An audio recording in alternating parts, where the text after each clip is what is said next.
He somehow became best friends with Marvin Gaye. He wrote Sexual Healing in my dad's apartment. How did I not know this? Yeah, I don't know if this is something I've never said. Okay. I'm going through perimenopause and it has changed my life.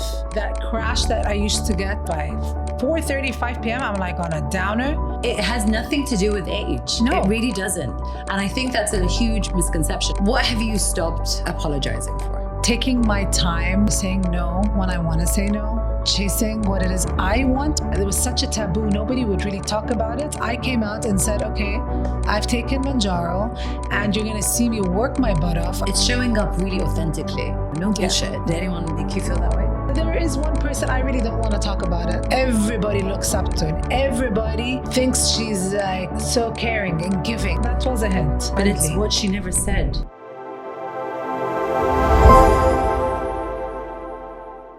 Hana, welcome to What She Never Said. And I find it to be extra special. That is that a really good friend that I've had such an amazing friendship with. And it's my birthday. Happy birthday, Dalia. Thank you. And it's just a real exciting chapter for myself. And to be starting it with you, I'm just feel very privileged and honored and yeah, like a real gift. So thank you for being here. Thank you for having me. So we're going to get into so many different things. And, you know, I know that we've known each other for such a long time. It's been over 20 years. I think we first met in London. We did. And that just seems like a whole different lifetime ago. I know. And now we're here in Dubai. And I still think there's parts of your journey that I might not even have asked you about before. And I hope to really dive into this today. So yeah, it's a honest, unfiltered conversation. And I can't wait. So before I get into it, because I know I'm just so excited to dive into all of it, I'd like to ask you to please introduce yourself. Yeah. I'm Hana El Awadi. I'm half Egyptian, half Moroccan. Which side is which? So my dad's Egyptian. My mom's Moroccan. Born in London. I'm a mom of three. Yeah, London. Woohoo! Mom of three, and I am a co-founder of the Happy Fit, an activewear brand for ladies, and hopefully soon introducing a men's Congratulations. collection. Thank you. It's a big deal. I mean, we recently launched the website. So it's a lot of fun, a lot of work. I'm also a bar and sculpt instructor. That's pretty much it, really. Yeah. I mean, there's a lot going on there and it's really exciting. So before I dive into all of that, I'd like to start by asking, which I will be asking every guest of mine, because I believe, like I said, you know, London was a different stage of our life and we have so many chapters of our life and we have so many phases of our life. Where would you say Hana is right now? What chapter of your life are you in right now? I'm in the chapter of becoming. I'm done proving myself. I'm done chasing after things that took a lot of time and energy in my mind.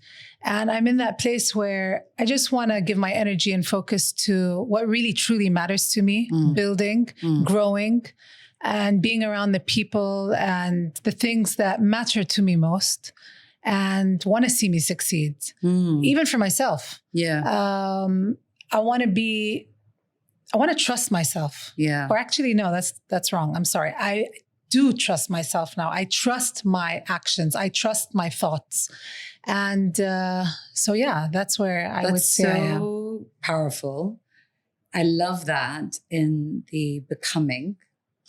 And I mean, I see that. I see that with all the things that you've been doing so far.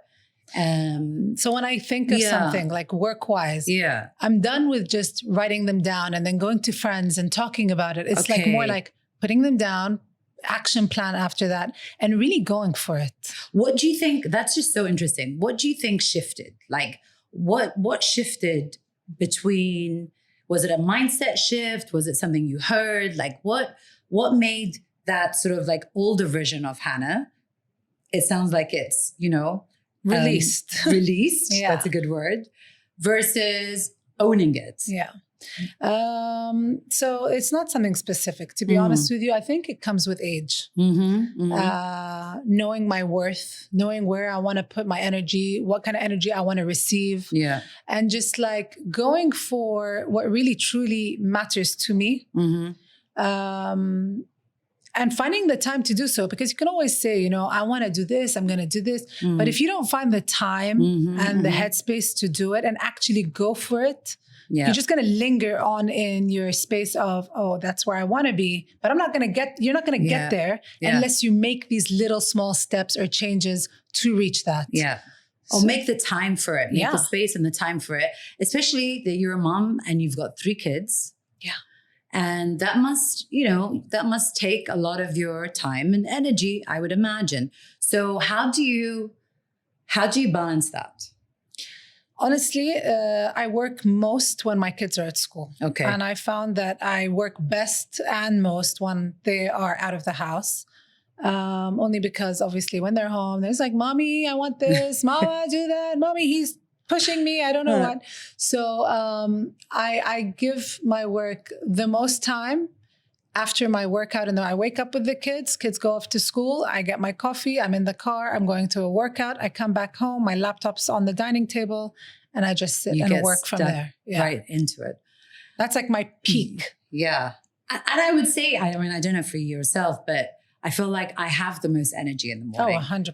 Yeah. So 100%. It's like by the end of the day, I'm like, yeah, but I want to like on that note, I was like that and I still am. I'm not saying I'm not, but I recently, I don't know if this is something I've never said. Okay. I'm going through perimenopause. Okay. And I've started HRT, hormone replacement therapy, and it has changed my life. Really? Yeah. With that crash that I used to get, like I used to crash by 4:30, 5 p.m. I'm like on a downer. Yeah. This really has helped with like my hormone imbalance and just changed my life. Wow. Yeah. I hear that from a lot of women that it's the best thing that they've done for themselves. It's life-changing. I have to say I'm not there yet. Good for you. High five, Dalia. Yay. But you know what? It has nothing to do with age. No. It really doesn't. And I think that's a huge misconception. I don't know what you think. Yeah, no, big time. It's like, I think it's just so important to listen to your body and you know yourself best. Yeah. And once you follow that, you're like, something has changed, something has shifted. I'm just wondering, that's just really interesting. How did you make that decision? Or how did you, talk us through that stage? So I've known of menopause, not really so much perimenopause, because my mom went through it and I saw her go through it. And she went through full menopause at 37. Okay. So I knew at that time, she told me like with her doctors and stuff, she told me, by the way, it's also can be hereditary. So she's like, she did always like talk to us about it. And so over the past few years, I started to feel all these like perimenopause symptoms. Like, can you tell like what were they? Yeah. Hot flashes. Yeah. Joint pain.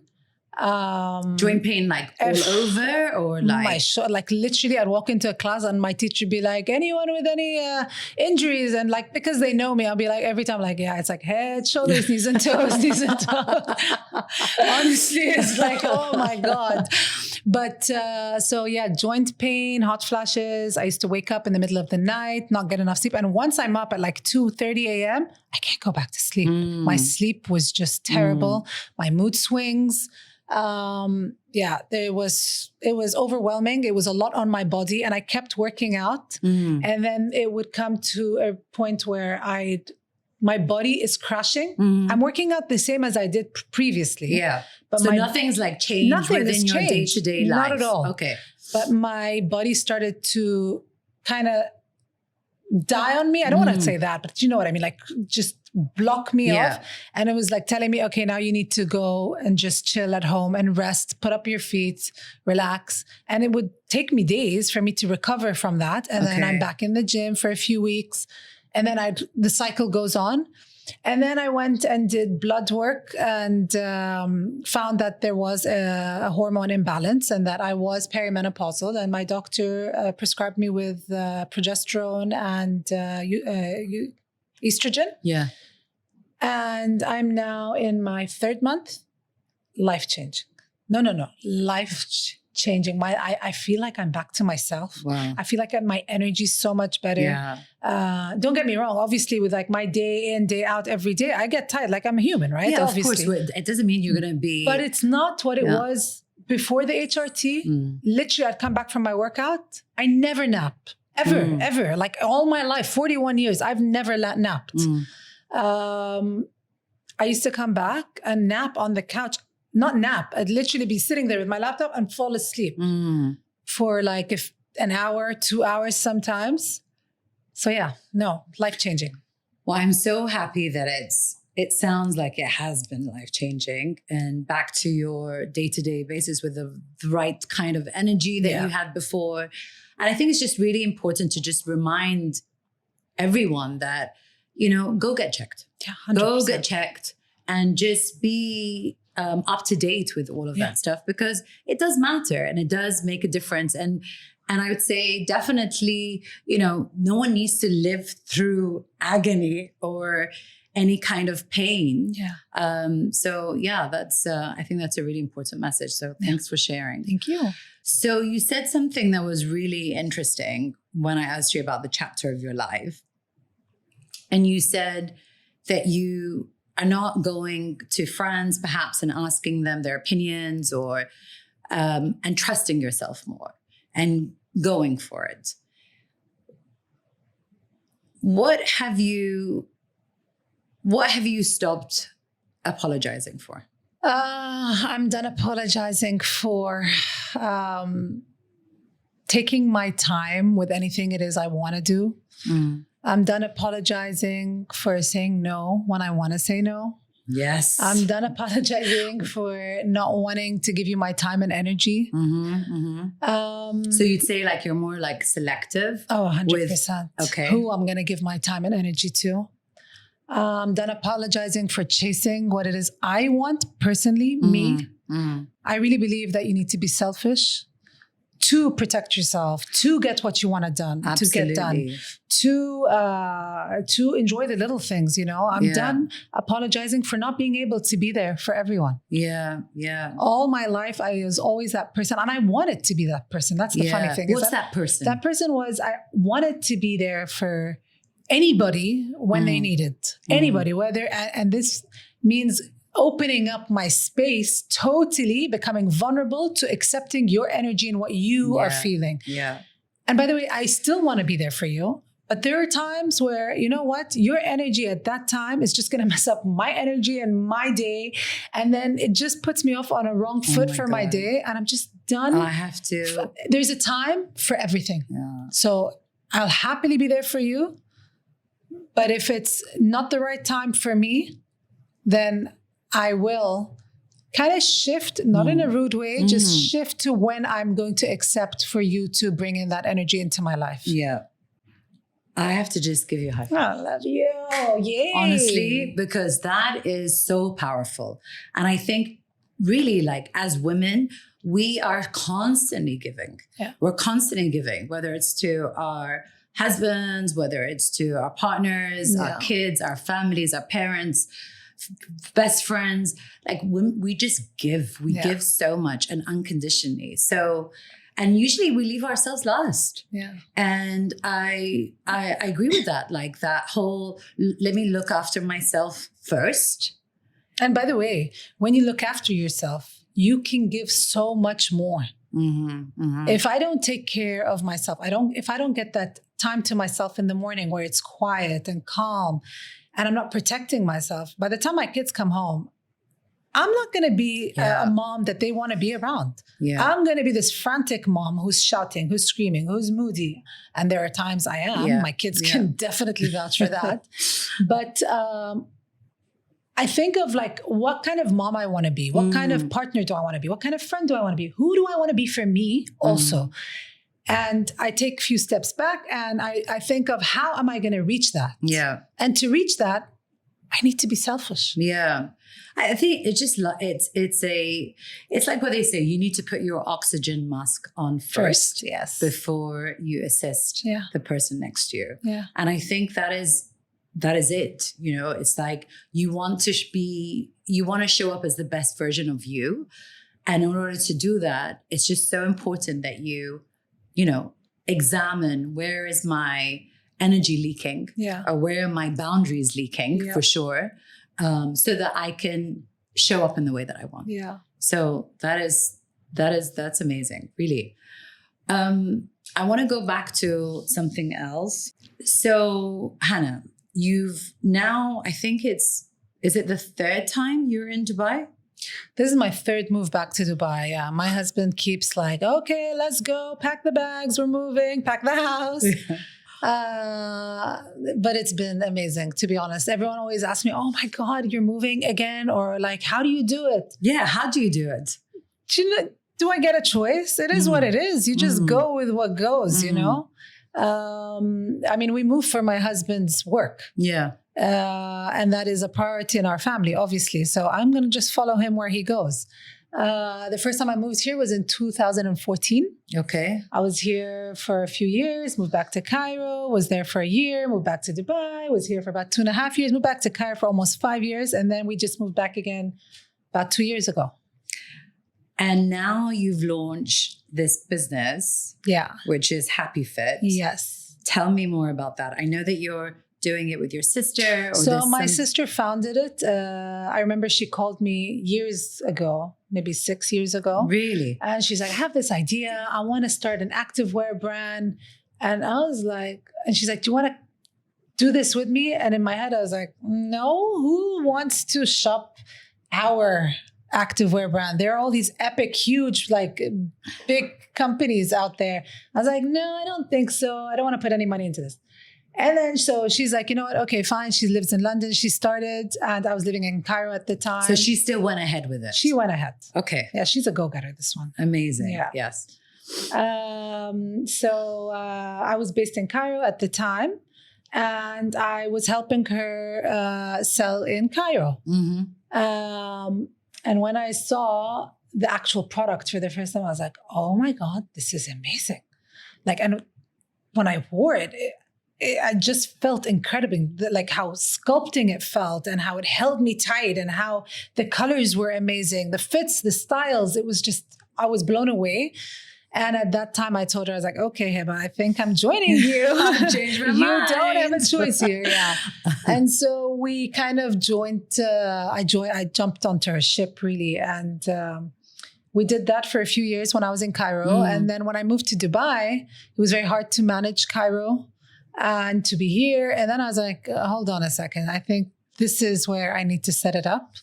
And so I applied for a business license, super easy, by the way, Dubai Economy and Tourism, whoop whoop.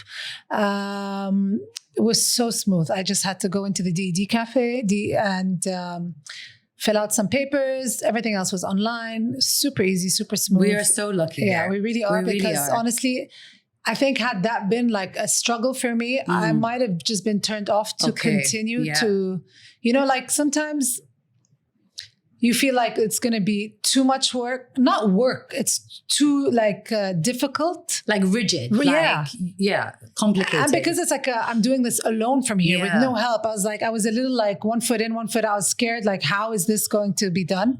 But yeah, anyway, so it was super easy to do. I opened the company. I went on Shopify, sat on my dining table. I opened Shopify. I literally chose the plan.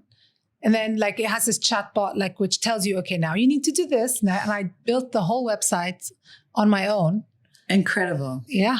And launched it like 3 weeks ago. And it's been doing really well. Congratulations. Thank you. Congratulations. How do you feel that what do you think Dubai offers that perhaps other places in the world, when it comes to Happy Fit, doesn't do quite the same? Yeah. So honestly, I really think they make it so easy for you to open a company.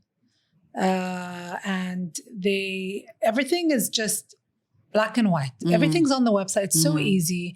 You pay for your trade license and it's a yearly thing. You go back the following year. It's so smooth and I can do it all online. It was just so easy with regards to like opening up a bank account, activating it onto my website. It's just, they offer whatever it is you're looking for, you're going to find here. And it's very easy to do. There's always somebody there to help you. And you don't even need to go there. Like I said, everything's online through WhatsApp. It's just so easy. They make it easy for you. I think it's just so interesting. And I think a lot of women might get to a stage of their life where they have an idea or they want to set up some sort of a business and they're reluctant for whatever reason, whether they feel like it's going to be too complicated or they're going to fail or they're not sure. What would you say to them? Someone who's actually now, changed their mind, you've set it up, you've launched, you are based, Happy Fit is now based in Dubai. What message would you give them? What advice would you give them? So honestly, for starters, I've been there. I have had the idea and I was scared. And I think what scares us the most is what if this doesn't work out? And honestly, so what if it doesn't? Yeah. You need to try. There's no way you're going to ever know unless you try. Yeah. I would definitely start off by having a business plan also so that you don't put yourself out there and then find yourself stuck. I would just get up, go, open the business, get it done. And then you that's what I'm like for myself. I like to put myself under pressure. And so I'll go. Why does that help you? I think because of me being reluctant to, should I do it? Should I not? Should I do it? And then sometimes in my head, I'm telling myself, Hana, just do it, And so that's when I go and I make it I'll go for that extra thing. And that means now I have to do it. Yeah. It's like keeping yourself accountable. Exactly. Right? Yeah. And I think when you do that, how does that, because you said something earlier about trusting myself more. Do those things help with the whole trusting yourself a lot more and, always keeping that promise to yourself? Yeah. So I think it kind of goes hand in hand together. I think that with a growth mindset also, it's allowed me to be that. And I think me putting myself out there and trusting myself kind of goes together. Yeah. So Hana today, as a mother, as a wife, a bar instructor, a business owner, living in Dubai, what would you tell your younger self? I would tell my younger self that you're a lot stronger than you think you are. You're a lot stronger than you think you are. Learn to trust yourself more. And stop giving permission for others to really try and play out your life. I'm getting really emotional. Yeah. Do you feel like people were playing out your life? Do you know what? The people that do play out on lives are usually family, right? And they're the ones that feel they have the right to do so. I'm happy to have any advice from anyone that's close to me. But sometimes, and I do this with my kids, by the way. I don't mean in my family where trying to do anything, but it's human nature where you really try and mold that person into something that looks like you or the way you want it to be. And I feel that with age, you kind of really find who it is you want to be. And if you're lucky, you go for it. Yeah. And like I was saying with my kids, there are times where I'm like, hold on a second. Are you trying to make them more like me? But they are they. Yeah. Right? She is she. He is he. And I want them to be what makes them happy as Yeah. long as they're good human beings. Yeah. Yeah. I think that's really such an important point, because we're always so influenced, Yeah. whether we realize it consciously or subconsciously, from all our surroundings, for Correct. sure. Yeah. And I think that's just really, again, so powerful to pause and say, this is what I'm hearing you say, like, thank you. I hear that it comes from this place of love and care, Exactly. but I wish to not accept this particular point because it doesn't align with me. Yeah, exactly. Yeah. Yeah. And there are some points which do. Yeah. And of course, you value them with regards to your own values. And you say, no, this is important to me. Exactly. And I think it's just so interesting, because I feel like also, like you were saying, like, you don't question that when you're younger, right? But it's beautiful that you are so aware of that with how you're showing up with your kids. Yeah. Yeah. And like my daughter would say to me sometimes, she's like, stop making me you. I'm not you. And then that's when it clicks. I was like, oh my God, yes, she's right. And I take a step back. Yeah. Yeah. I mean, kids are just amazing like that. Yeah. They're like, they really hold up a mirror. Yeah. And then you're like, oh my God, I didn't see and that. And especially she's mini me. Yeah. Like literally her character. Yeah. She is a carbon copy of me. Yeah. Well, she's beautiful. Thank you. And she is beautiful. Thank you. Yeah. Thanks. So let me go back to, I want to hear more about how you are looking with this, with regards to the business and with regards to your social media, because I know you are quite active on there, and you post a lot. You've definitely grown your audience. What is your relationship like with social media? That's a good one. Yeah. I actually have a love-hate relationship with social media. And in what way? In a way where sometimes I'm so I don't get into that it. impression at all. Oh, you won't get it, but it's true. There are times where I'll disappear and I'm just so turned off social media and I won't be posting. And then there are times where I feel like my content is relevant and it has purpose. And at those times, I'm happy to be posting. But when I start to feel like, okay, I'm posting a selfie for the sake of posting a selfie, it is at that time that I start to question, okay, Hana, why are you on social media? You have all these followers. Why are they following you? And what is your purpose on social media? For me personally, honestly, I would like for me to have a purpose when it comes to my social media. Why?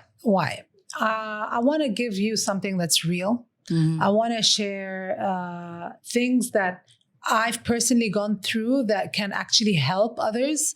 I just feel like it's a tool I can use to I want to say give back, to help, to inspire. Yeah.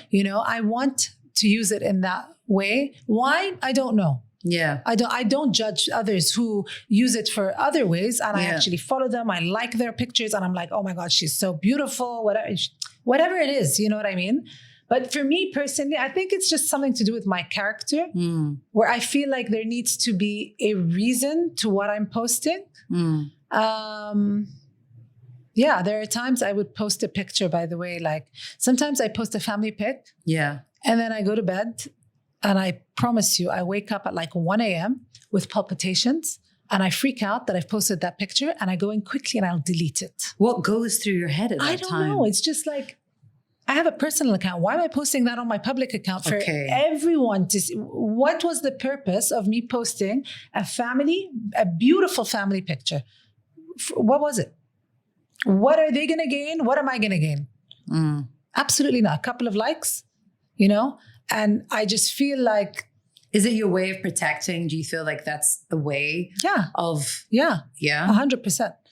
But there are times where I post on stories or I'll post a picture or whatever and I'm okay with it. But there are times What's the difference? I don't know. I haven't really figured that out yet. It's just a very... I'm telling you, it's a love-hate relationship with social media. I absolutely love social media and for what it can do for you if you use it right. What has it done for you? And what's the positive that you feel? Oh, a lot. I'll tell you. So I used to have this thing called Hana Goes Local, which I supported local startups out of Cairo. And I used my platform to shed light on these brands for free. Yeah. So I never took a single pound from anyone that wanted to be featured on my page. They would literally send me either a gift or they'll ask me, Hannah, choose something and I'll choose it. Or sometimes I'd even go and buy it, but because I love it so much, it's something I've come across, I'll wear it and I'll tag them for free. And it was all about giving back to my country, my people, giving back to helping our economy grow. So I used my social media platform in that way to help others grow. I also, I don't know if you know, I'm sure now you do know, to be honest. What is it? You do know. I used Mounjaro about 2 years ago to help me lose the weight, right? Everyone there was such a taboo. Nobody would really talk about it. I came out and said, okay, I've taken Mounjaro and you're going to see me work my butt off. I'm going to the gym. I post my gym. And you look incredible. I post my bar classes. I post me in the gym doing my strength training. Mounjaro will make you lose the fat. Easy. Yeah. But if I sit home doing nothing, I'm literally going to be like skinny, no muscle, and I'm not going to look as fit and strong as I wanted. I remember when I first took Mounjaro, I was terrified. For 2 years, I was like telling my friends who were on it, I was like, are you guys crazy? How could you take this? And then I kind of gave in when I saw that a lot more people were on it. What did it make you feel when everyone else was on it and you were like, nothing? Honestly, I didn't have FOMO. Edge. It wasn't FOMO. No, for a few years, I don't have FOMO in general. I was such a firm believer that I'm going to do this my way. I'm going to do it the hard way. I'm going to work for it. And then you also, with age and time, you realize no matter how much effort you put into it, sometimes you've got stubborn fat that just won't move. I was there. My cortisol level was high. My visceral fat was super high. I do these yearly checkups every year. And my doctor said to me, my one doctor 3 years ago, I did my checkup in London. And he said to me after doing my checkups, he was going over my results. He goes to me, Hannah, listen, you're a bit overweight. Your visceral fat is really high. I really highly recommend you take Ozempic. And I remember I looked at my husband. It was an online, like I had done the blood work in the UK, then went back home. And then we had an online consultation. Yeah. We hung up and I looked at my husband. I was like, is this guy crazy? I was like, how dare he? I got so offended. Anyway, because why are you giving me that? I think I was uneducated. Yeah. That's what it was. I was uneducated. I just took it so much to heart, but I didn't know much about it. I fast forward a year, I do my blood work. We moved here. I do my blood work at Glue Care, now metabolic. And the doctor sees me after and he goes to me, Hannah, your visceral fat is really high.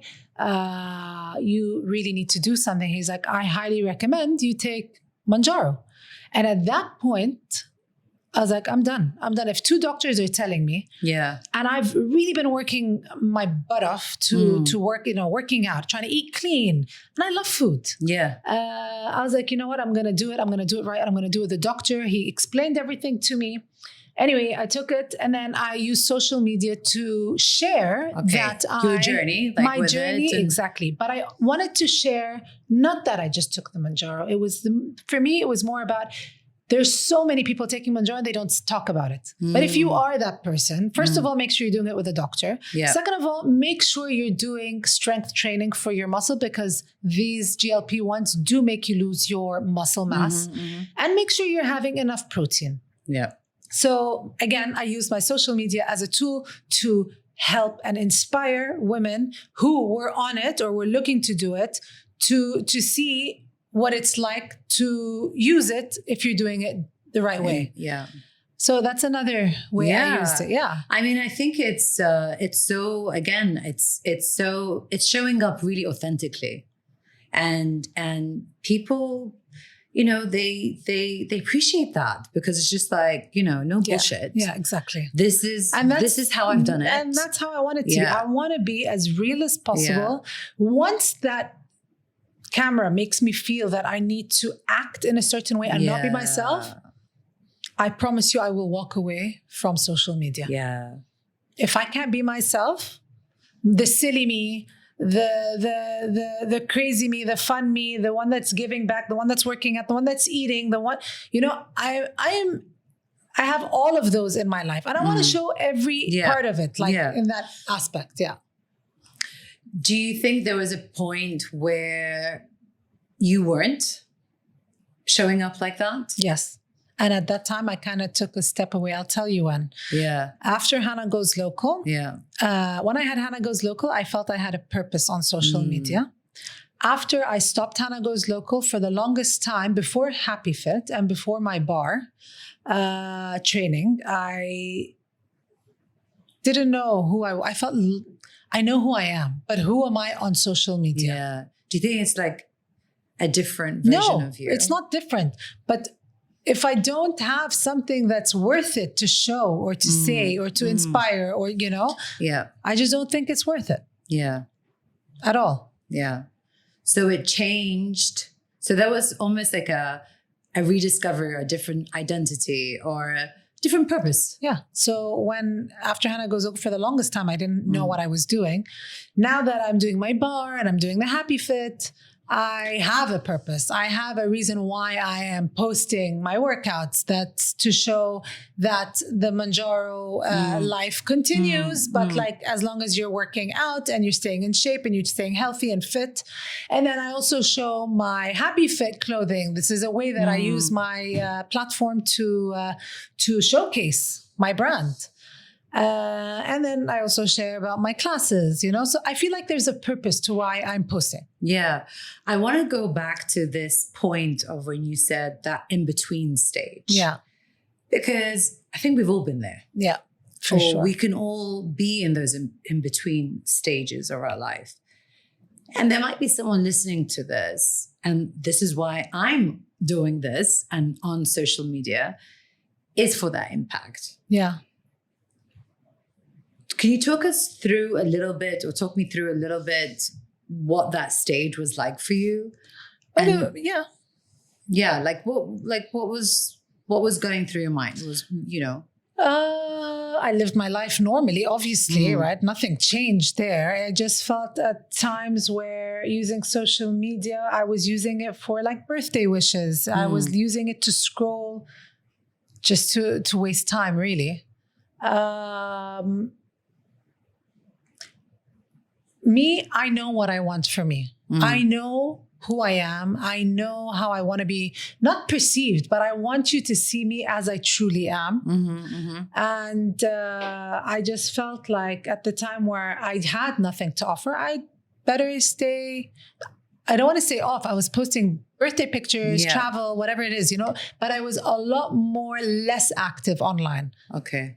Than I am when I have something going. What's the most surprising thing or message that you've received on social media? Because it has an amazing, powerful way of connecting you to anyone. Yeah, the first thing that comes to mind is not a good one. Okay, go ahead. So some person... Are you okay to share it? Yeah. I had a picture, it was of me in the summertime. And in the summertime, my freckles go darker, obviously, right, from the sun. And it was just a picture. I don't remember what I wrote, to be honest. And some person just said, yeah. Oh. Yeah is like yuck. Is this a man or a woman? I don't remember. Okay. I don't remember, and I really don't. Doesn't make a difference. I really don't care. Yeah, it doesn't make a difference. But the reason it comes to my mind is because, thank God, I really don't get that many bad comments. I don't think that's the only one I can really think of right now. Yeah. And then I get all these incredible messages from so many women, to be honest, that I've helped. Like what? Like, Hana, you're inspiring. Thank you so much for sharing this. Thank you for sharing your journey. Who's your doctor for my whole weight loss journey? Or they'll be like, thank you so much. You actually made me go to a doctor and now I'm on it and I'm so happy and I've lost like 10 kgs. Like the amount of positive messages I get from women. Yeah. all right, is honestly makes me so happy. Yeah. It'd make me happy too. Again, I totally get it. like I said, I use my platform for a reason. Yeah. It's giving back. It's helping in any way that I can. And I think that's just so important. Yeah. Really, because there is so much noise out there. And I think it's like what you were saying, it's like to show up consistently and not be yourself must be so tiring. Fucking tiring. Yeah. So tiring. Honestly. So it could just really burn you out. Yeah. By the way, there was at one point when I was doing Hana Goes Local, I never really got a professional photographer to take my pictures and stuff. It was always like a friend, my husband, my mom, my sister, anyone. At one point, it became to the point where I started thinking, okay, what am I going to post next? Okay, I'm going to wear this. What am I going to post? How am I going to post? Where am I going to take the picture? I remember at that time, I took a break. I hated that my mind was racing to places that seemed so staged. Yeah. I don't want to be that. I never want to be that person. I never want to be that person for myself. It's not even about people anymore. What it does to the mind and to the brain, it's like thinking, how many likes are you going to get? Yeah. Who cares? Yeah. Totally agree. And it's just, it's like, I feel like it's almost like an imprisonment. Like, you feel prisoned by this constant need of being on, catching up. What do I do now? I mean, it just takes you away from life. By the way, I respect a lot of women and men who do this for a job. Being a content creator consumes a lot of your time and energy. I'm being honest, after having done it for a very short period of time, the amount of work and thinking that goes into it, it's tiring. It is tiring. I mean, I've tried to do it myself, crazy. and I can say absolutely the same. Where, it's everyone's different. Yeah, but I can understand. If someone's able to continue and to grow from there, honestly, I clap for you because that's incredible. Who would you say has had the biggest impact in your life, and has there been a role model you've had throughout this whole stage of starting the business, of doing all this? Where would you say that you get your support from the most? It's a good question. So I want to say throughout my life in general, in different stages of my life, I think I've been inspired by different people. Okay. And looked up to different people depending on the stage that I'm at. Obviously, my mom, I see my mom in myself almost every day at home. And we're very similar. So how has your mom my mom is one tough cookie. She is a incredibly strong woman who has always showed up for her kids, her family. I remember every time I had a baby, she'd fly out, come stay with me. She'd wake up with me every single night, even if she didn't have to help me with the baby. I'd sleep next to her, not next to Hisham, believe it or not, like the first 10 days of having a baby. We have some funny memories. My mom, and she's just an incredible housewife, an amazing cook. The way her believe it or not, my mom wakes up every day at 4:30 in the morning, goes to bed by 8 p.m. and that's on a late side. I just love how and I'm I don't wake up at 4:30, but I'm a morning person like her. Yeah. She wakes up, she has help in the house, but she'll get up and she'll make her coffee first, and then she'll start cleaning her area where she's going to be hanging out, fixing her wardrobe. I just love how organized and how she gets her stuff done. Do you feel like you've taken that? Oh, 100%. 100%. The way I even place things on my table, if it's a coffee table, the way I place things, oh my God, that's how my mom has it, So yeah, that's so cute. That's that. My dad has always been an incredible father figure. Incredible. Having him as a dad, he's always been there behind my back, obviously, but he's always been open to me coming to him to speak about anything and everything. He was always, it was never like, he never closed off things. There were certain things he wanted us to know, like with our religion, what's right from wrong, obviously, you know what I mean? But then anything extra, I mean, we're humans. We make mistakes. We try things out. He was always ready for me to come up to him and talk to him. And I actually remember the first time I ever smoked a cigarette. Yeah, I was going to say, is there any crazy I story was smoking that really cigarettes stands out that you went to? when I was younger. And my mom found out. I don't remember if I told her or she found out. She went and told my dad and he didn't say anything to me. And we were in the UK and he comes to me. He's like, okay, let's go watch the match at the pub. And I'm like, okay. He's like, just me and you. I was like, okay, let's go. That's going to be nice. Some father-daughter time. And how old were you? Do you remember? I can't say this. I was young. Because of the kids? I was young. Young, but like 21. Yeah. Anyway, and we go to the pub, we sit and we're watching the match. I don't remember who was playing. And he pulls out a pack of cigarettes. He lights a cigarette and then he goes to me, do you want one? He's like, I heard you're smoking. And I look at him and I was like, oh my God. Took a cigarette and I smoked it with him. And that is what I loved about, actually, I think that taught me to be I don't want open with my kids. I want my kids to come to me with anything and everything, even if they know I'm going to be upset, even if they know I'm going to be mad. I want them to be comfortable and confident enough to come to me and not be scared. I'm not going to judge them on at the time. Yeah. If they need me, I want them to call me first. I want them to always think mama's going to have my back. Definitely. She's going to come. She's going to sort me out. She's going to help me. She's going to take me home. Maybe tomorrow I'll wake up and be like, say something. Or maybe I decide to stay silent and they'll just know what I'm thinking. But it's a learning experience. Yeah. And that for me is what I want and what I really do with my kids, actually. So my dad has always been that kind of person in my life, allowing me to be and giving me the freedom to come back to him. And then I want to say my husband, Hisham, who has really changed me, believe it or not, in a very good way. Like in what way? In what way? So I was a procrastinator all my life. I think Hisham is the one who is like pushing me to go for the dreams or go for the things that I want. He's just really shaped. I mean, I met him, I was 22. We got married, was I 22? Yeah, 22. 22? Got married at 23 or 24. My God, I forgot. Anyway, I married him young.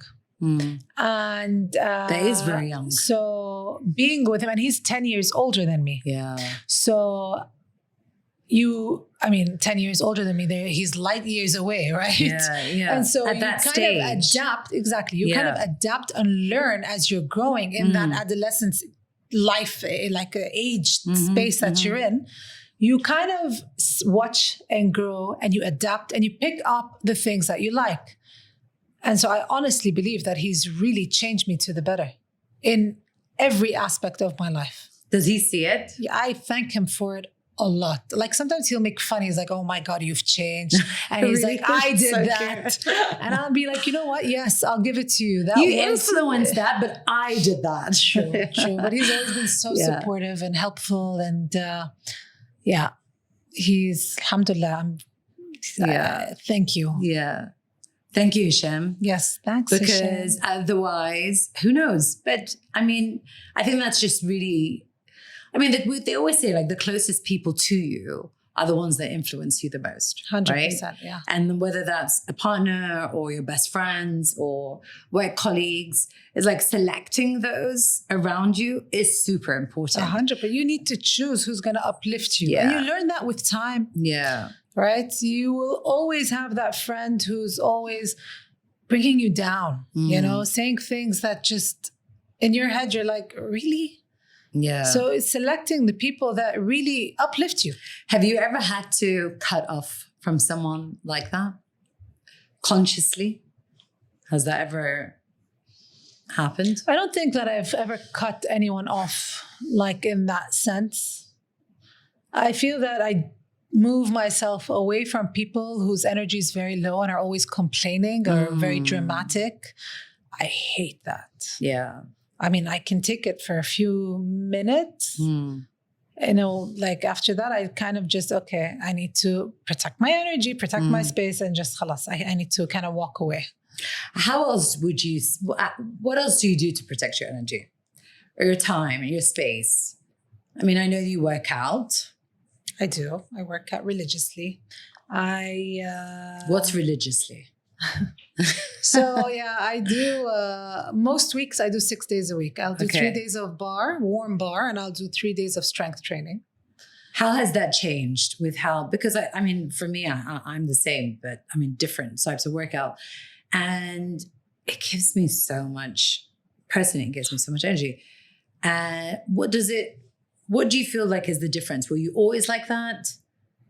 Did it change afterwards? What do you notice between Hana then, now of changing I've that sort of always lifestyle? worked out. Yeah. I used to do gymnastics when I was younger. So like my muscle memory was all there. Always been really strong. Then I gained the weight and I was still strong working out, but I wasn't seeing any much progress. And so I was never motivated. After Mounjaro and continuing with my weight training and bar, honestly, I get motivated to keep going because I see the progress that I've become and done. Do you think it's given you more confidence? 100%. So believe it or not, I've always been confident. Even when I was a little heavier, I was very confident. Yes, I know that.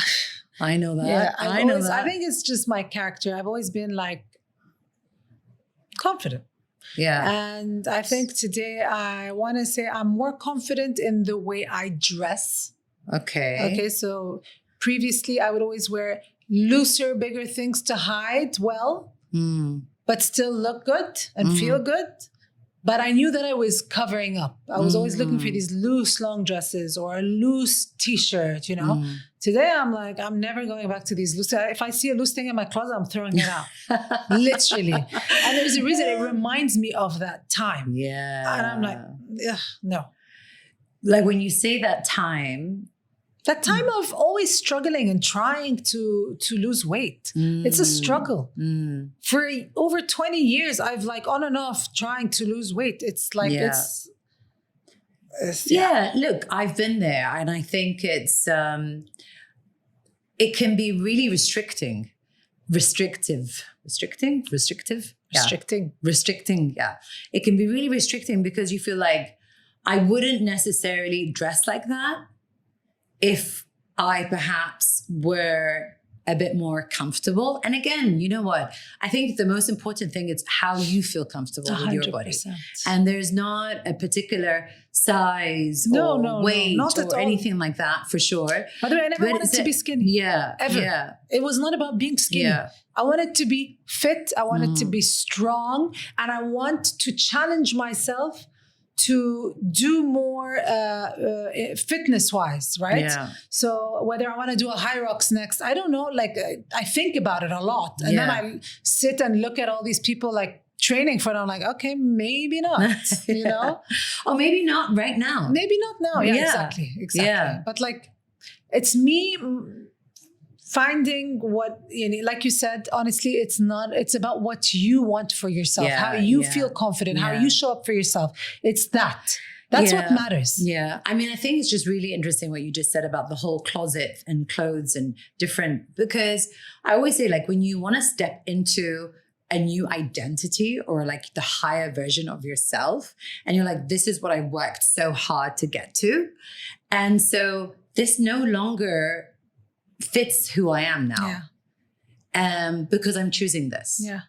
And thank you very much. Exactly. No, by the way, I don't regret anything from the past in that sense. Yeah. I loved who I was then. I'm still the exact same human being as I am today. Yeah. Right? It's just I feel so much more confident and so much more in my own skin. Yeah. I'm happier where I am today. Yeah.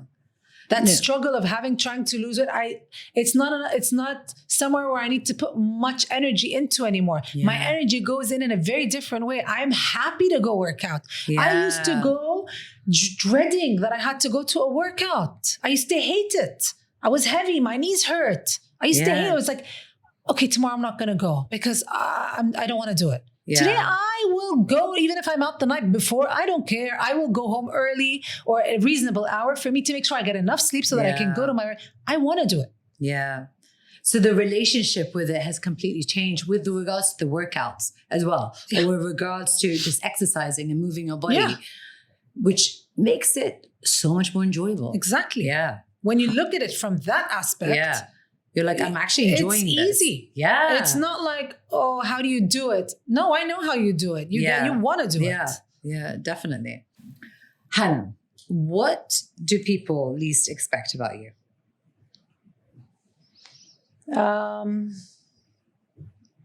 Probably that I still get nervous. I may seem very confident and I know what I want and that I'm outspoken and I go for what I want, but I get very overwhelmed. I question myself a lot in my head. And then I honestly, like I said before, I just go for it anyway. Yeah. I get butterflies in my stomach when like I need to make decisions or when I get overwhelmed with things. And it kind of like, I become imbalanced in my head. And I actually use my breath to just calm my nervous system down. And then I just go for what it is I know that I should be doing. So I would say that. People expect me to be very confident at all times. I'm not. You know, I have my off days. I am a confident human in general. But there are days where I'm not at all. And I become very in my own head, in my own bubble kind of thing. And like my friends can tell when I'm off. It's like I don't want to interact because I kind of feel like my energy that I'm going to give off is not good. So I just kind of just stay in my little bubble and I hang out there for a bit until I'm calmer or, you know, just to calm my head and my space down or just to gather my thoughts sometimes. First of all, I just want to say thank you for being so vulnerable and talking about that. I think it's important to remember that we're not the same every single moment and every single day. And let's be honest, who is not in their head? Honestly, I want to say like women are in their head a lot. Yeah.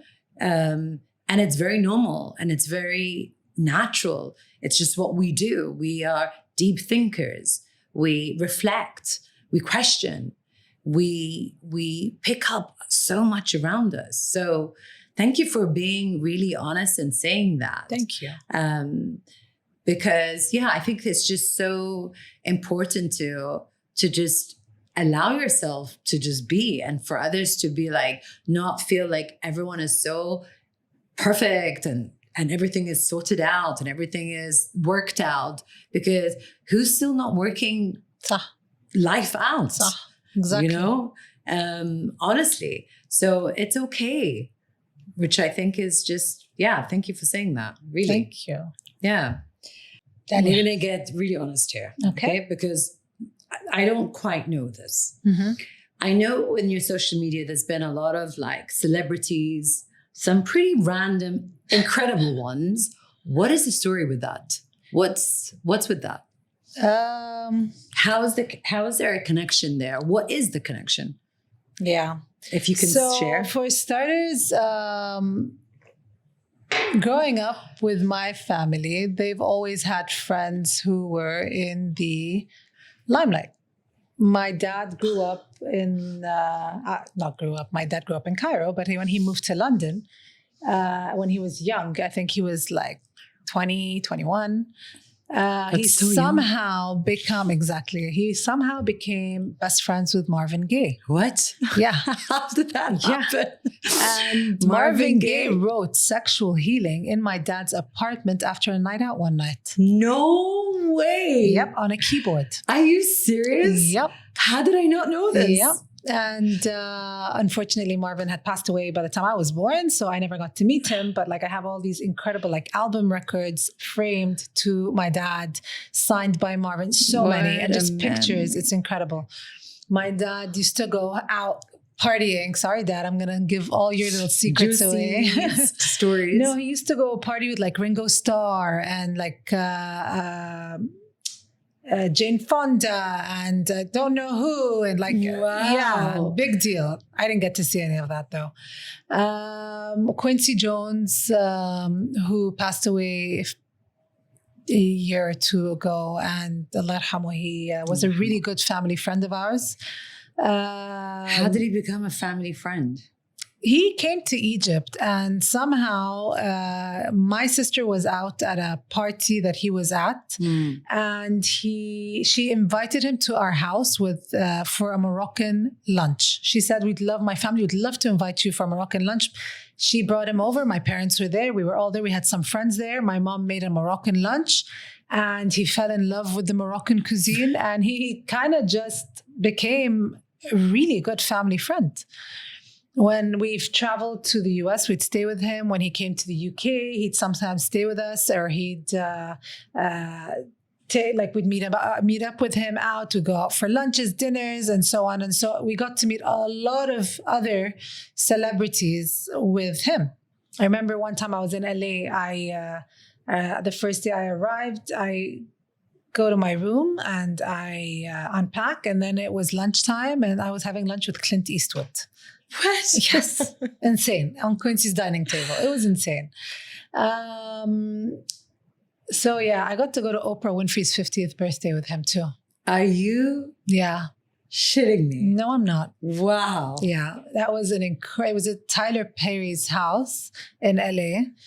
And it was honestly incredible. I got to sit at the table with, are you ready?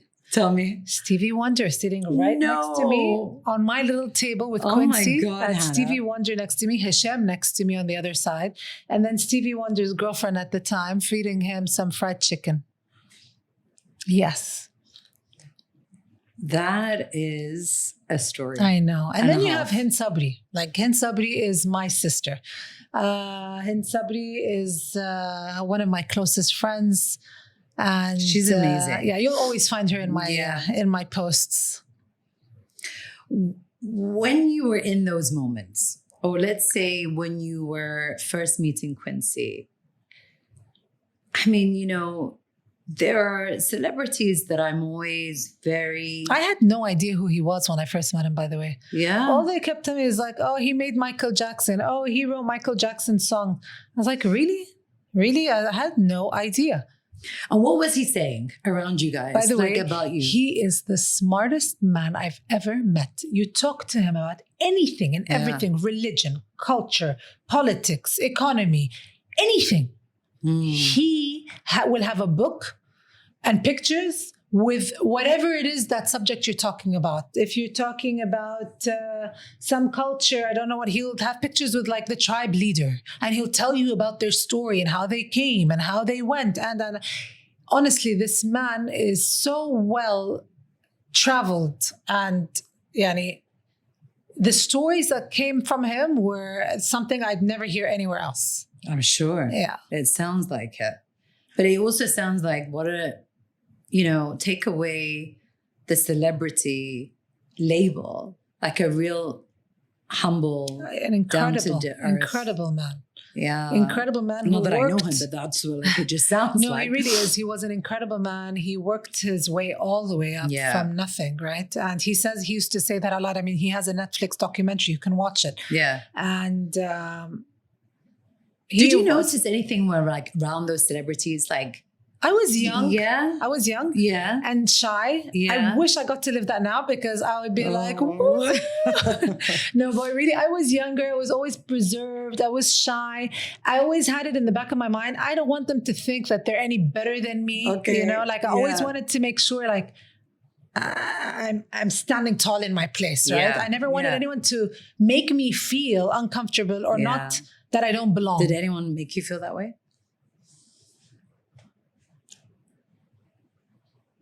No, not. There is one person I really don't want to talk about it. Like, she was not very friendly at all.